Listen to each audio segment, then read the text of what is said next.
Alright, we're gonna make a little video here and hope the camera doesn't fall off. It's sort of shaky. Could be really bad. But I run really fast, you know the camera's falling. So these are our stock dual ports. We did a little port work. Unshrouded the intake and the exhaust valve, laid the combustion chambers back a little bit, lowered the compression, cleaned up around the plug holes. We did a 3-angle on this, and did the bowls. I think I told you that. They're still oval, still have all the guide support. So these are basically going on a stock dual port, stock cam I should say. No cam work, but head work. So the head work alone will extend the RPM. You don't have to run the cam. You don't have the valve train wear. And the port work, you know, if you're going to really run it hard, you want to go with a better spring. These are stock springs. Cleaned up. These are some TRW valves. I don't know if you guys have seen these new ones yet. They're sort of smooth on, and not real sure about the quality of these. They don't look too bad, but they're definitely not like the old ones. So we'll have to wait and see how that works out. See how that works out. I put a little oil on the stems. We're using the Aero shell. That's what I run. We're going to start this motor up fairly soon, so I'm not going to put any grease on the seats. If it was going to sit around on the shelf, I might put a little grease on the valve seats so they don't rust.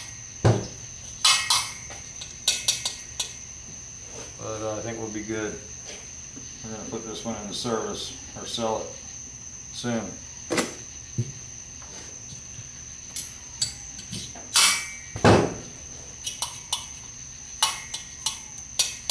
Make sure that Earl gets mixed around. Meow! Oh, the cat's cruising through. Make sure your valve springs are turned over correct. I like to put the tighter winds at the bottom, but if you don't like to do it that way, just make sure they're either at the bottom or the top. There's nothing worse than adjusting the valves on a car and seeing the spring upside down. These are cleaned up, ready to go. I like to set them all the right way and then start assembling. I've got all my keepers over here. They're all ground. Talked about grinding the keepers until they don't touch, and that's how these are all done over here. I usually do about 100 of them and throw them in a pile so I have them.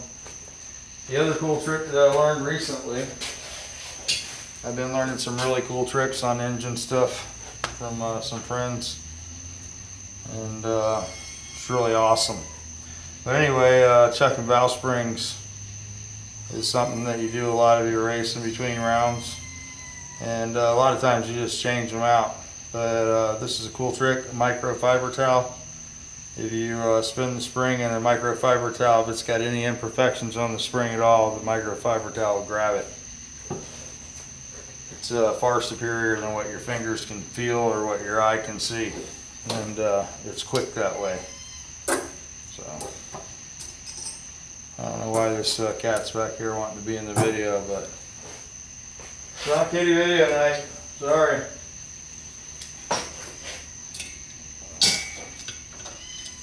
I'm gonna get this together so we can put this motor together and get it out of the stand. I'm gonna do the 2110 next. I have to get some heads cut.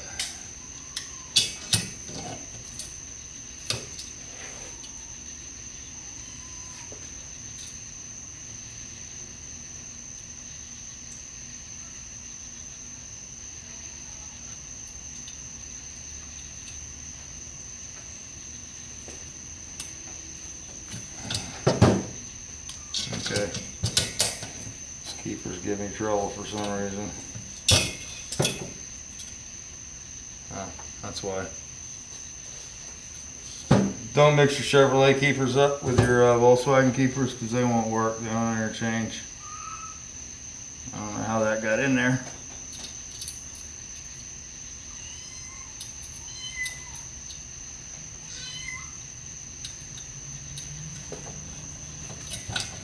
That's much better.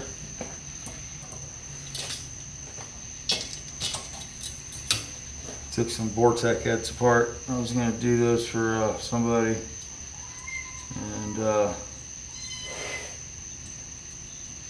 haven't got around to getting any of the hardware. So that's some of the stock keepers got mixed in with my Volkswagen stuff.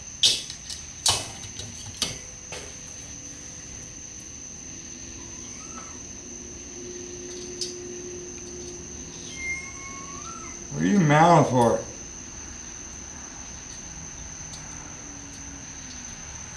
You go back in the woods with your brothers, man.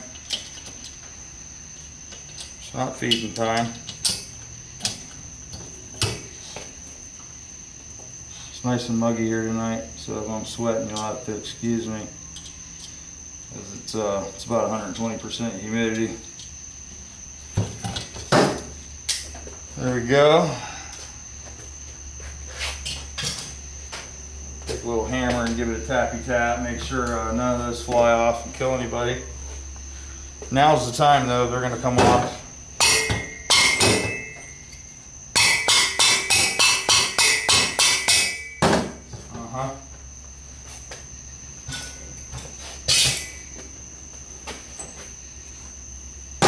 Head number 2. Same procedure as head number 1. Again, these are the new TRWs. I had these heads. I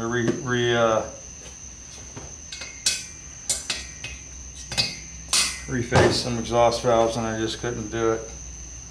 So I ended up finding some TRW valves and I bought a few sets of them. I got 4 or 5 sets. And when I got home and took them out of the box, they're not like the old ones. So I don't know how that's going to work out for me. We'll have to give them a try. And if anybody can break it, I can. So I don't usually have too bad of luck when I do a motor for somebody because I'm really picky on what I use, but it seems like I need to stop experimenting on my stuff. That's the only way it gets better though, you know. You don't experiment, you don't learn anything. So yeah, we were driving the bus tonight. We went out to dinner and I was complaining, bitching and moaning, and Andrea said, "Can't you just enjoy driving your bus?" And I'm like, "Nope, that's not possible." So I have to critique critique everything that I do. Could always be better. I always leave something on the table when it comes to myself. I gotta stop doing that. So anyway, this motor will be much better. We'll be able to put dual carburetors on. And the guys at Caddyshack had some manifolds for the single port, but since it wants to play hardball, I didn't want to spend $200 for a set of manifolds or a manifold. Scooter had one he said I could use. But I think I'll be happier with the dual port setup. So we'll go with that. We'll try it, you know.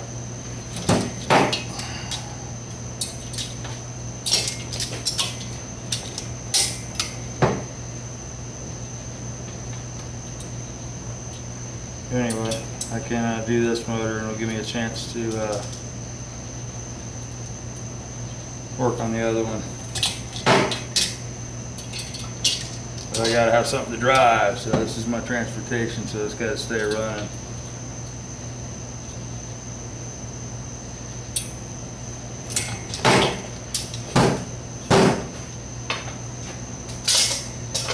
Alright, where's our hammer at?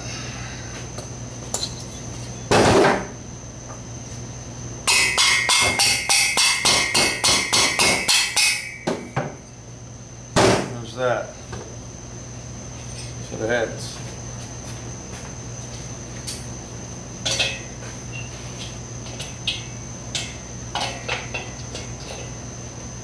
Clean those with some acid. I don't know if I like the results.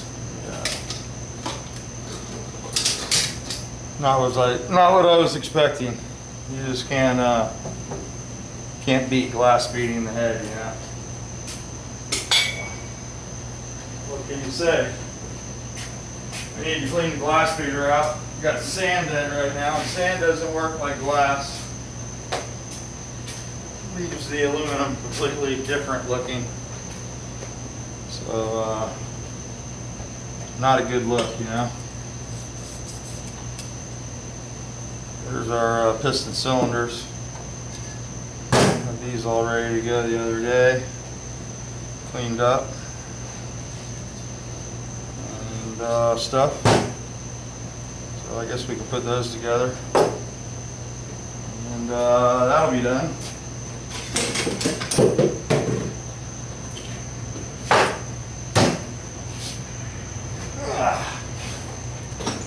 I like to put these together like this. I did the other ones on the motor, but you just have to remember the orientation of the cylinder. So like this side we'll do 1 and 2. So this will be number 2. So we want to look for the arrow. Arrow is going to point towards the flywheel. Number 2 is your front cylinder, so the arrow is going to be going towards the flat. And I've told you guys before, I like to position the rings on top of the wrist pin, just above it on both sides of the piston. The oil ring I like to put right on top. I don't like to put any of the gaps down on the bottom because the Volkswagen tends to collect oil. When you fire them up, they'll smoke real bad. It doesn't hurt it, it just looks bad.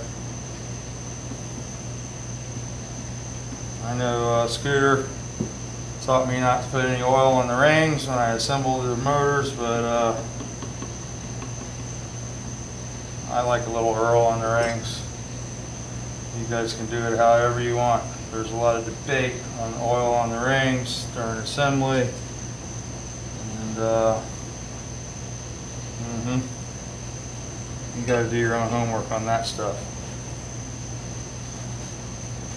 They make dry lubricant for the rings now.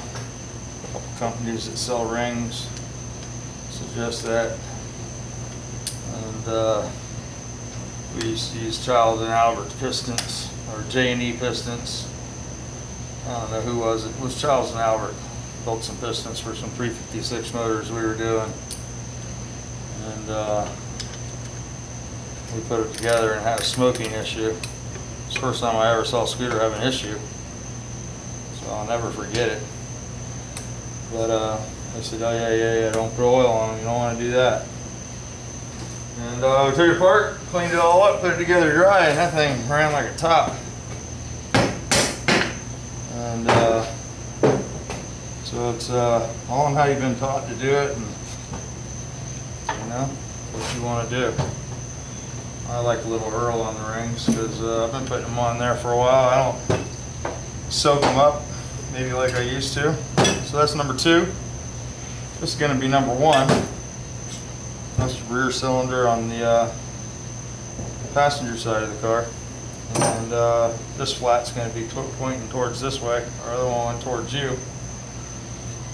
And yeah, make sure our arrow is going towards the flywheel. Position our rings.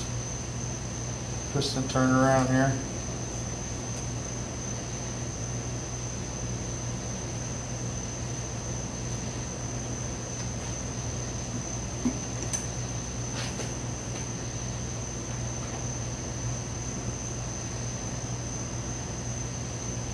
I wanted to put this motor together the other day and just decided against it. Thought I'd try to give it single port one more try. I think part of the problem is I'm really running it hard, you know, over 4,000 RPM. And if you run it normal, it seems to be just fine. It's when you try to really run the crap out of it, it doesn't like it. And, might have to do some coolers on it and stuff to run it like I want to drive it. So there we go, our arrows pointing towards the flywheel. We got rings all set up. Boom, boom. Nothing to it. Anyway, that's where I'm at with that. So it feels a little paint or something there. I want to take care of that. Now we're going to do the 3 and 4 side. So this is going to be number 3. Arrow lined up there. You always want to make sure your arrows are going towards your flywheel, and you know, your tangs are tang to tang, and they're pointing down towards the camshaft, and your little bumps up on the rod. Unless you're you know, class racing a 1600 or something, then you can turn the rod upside down and unload the piston and pick up some power like that, but it makes a lot of noise, so unless you're just racing it, you might not want to do that trick.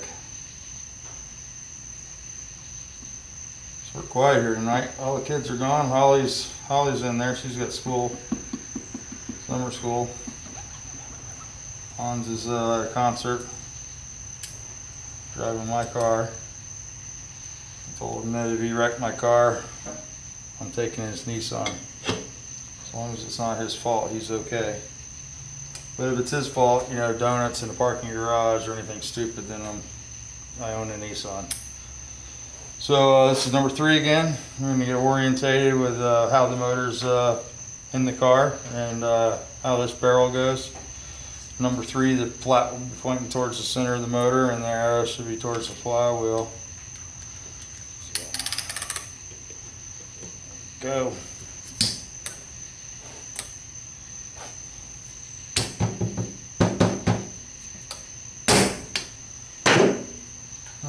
One more to go. We'll be assembling this bad boy tomorrow.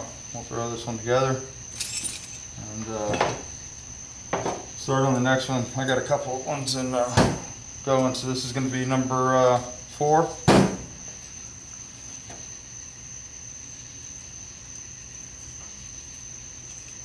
Number 4.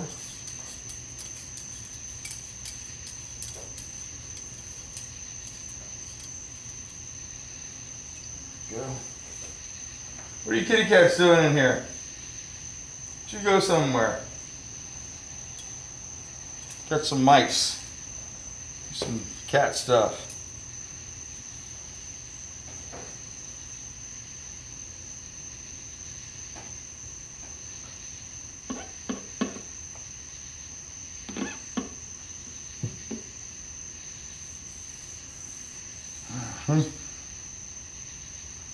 Somebody, there we go. Get orientated there.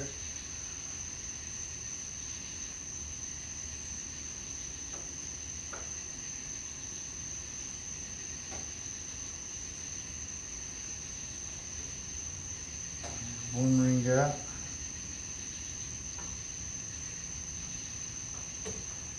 I did have something funny. A lot of people tell you the rings don't move after the motor's assembled, and when I pulled the bus motor down, 2 of the cylinders had the rings all lined up in a row.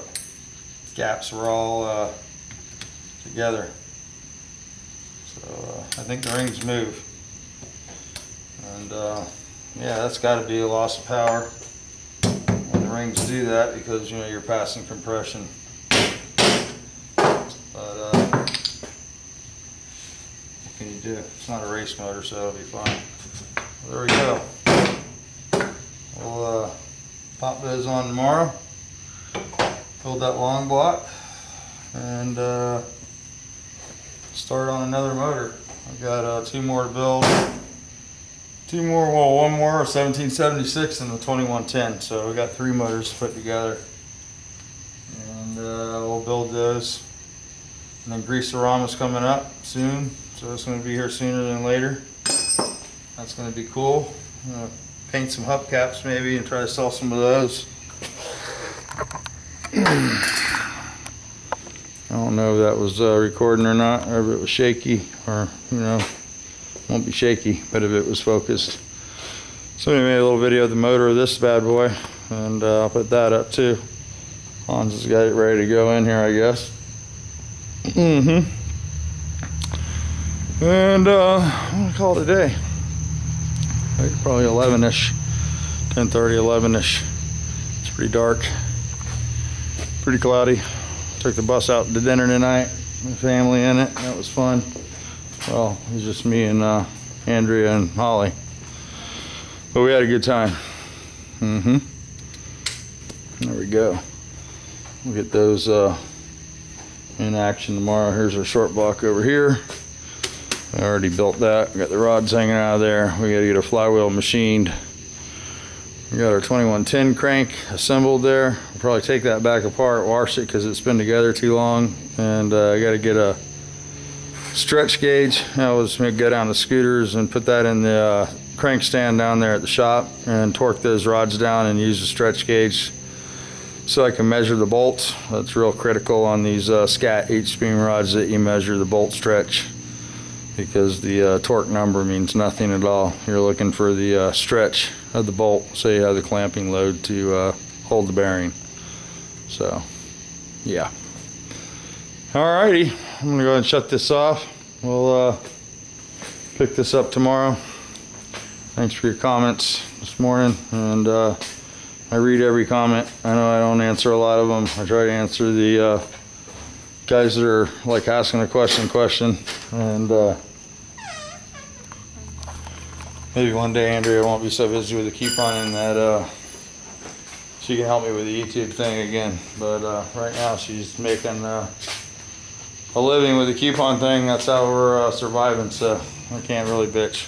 So that's where we're just at right now. So yeah, so she's busy doing that and stuff, answering emails and putting stuff in packages and taking stuff to the post office and all that stuff. So I do the best I can right now. I just make the videos, and I did get a house phone, so some of you guys can call. I know some of you guys have called in the past, but the house phone was broken, and we got that fixed. I don't know if it's on the charger or not. The kids like to take it around the house and lose it, but last time I looked we had a phone. So alright, I'm gonna go inside because I'm dripping water from this humidity, drinking the air again. You guys have a great night, and I hope you guys have a great week.